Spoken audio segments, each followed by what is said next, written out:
जिंतूर तालुक्यातील कौसडी येथील जिल्हा परिषद शाळेमध्ये दिनांक 27 फेब्रुवारी मंगळवार रोजी छत्रपती शिवाजी महाराज यांच्या जयंतीनिमित्त हजरत टिपू सुलतान युवा मंचच्या वतीने शहीद गोविंद पानसरे लिखित शिवाजी कोण होता या पुस्तकाचे सहाय्यक पोलीस निरीक्षक सरला गाडेकर व मुख्याध्यापिका सुनीता गाजरे तसेच हजरत टिपू सुलतान युवा मंचचे जिल्हा अध्यक्ष शेख नईमुद्दीन कौसडीकर यांच्या हस्ते विद्यार्थ्यांना वाटप करण्यात आले। कार्यक्रमाच्या अध्यक्षस्थानी मुख्याध्यापिका सुनीता गाजरे ह्या होत्या, तर प्रमुख पाहुणे म्हणून बोरी पोलीस ठाण्याचे सहाय्यक पोलीस निरीक्षक सरला गाडेकर ह्या होत्या।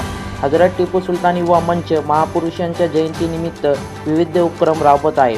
त्याचाच एक भाग म्हणून छत्रपती शिवाजी महाराज यांच्या जयंतीनिमित्त विद्यार्थ्यांना शहीद गोविंद पानसरे यांनी लिहिलेली शिवाजी कोण होता या पुस्तकाचे वाटप करण्यात आले। कार्यक्रमादरम्यान सहाय्यक पोलीस निरीक्षक सरला गाडेकर यांनी विद्यार्थ्यांना 10वीच्या परीक्षा संदर्भात मार्गदर्शन केले, तसेच जीवनातील ध्येय साध्य करण्यासाठी सतत प्रयत्नशील राहणे असा अनमोल संदेश दिला। मुख्याध्यापिका सुनीता गाजरे यांनी विद्यार्थ्यांना मार्गदर्शन केले। कार्यक्रमाचे सूत्रसंचालन डी.व्ही. कुलकर्णी यांनी केले, तर आभार गणेश काळे यांनी मानले।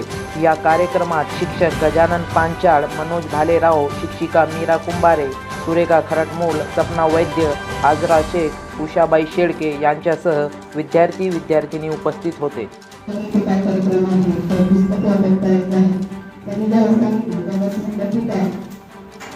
परंतु त्यानंतर अजून एक कार्यक्रमाची काय ठरवली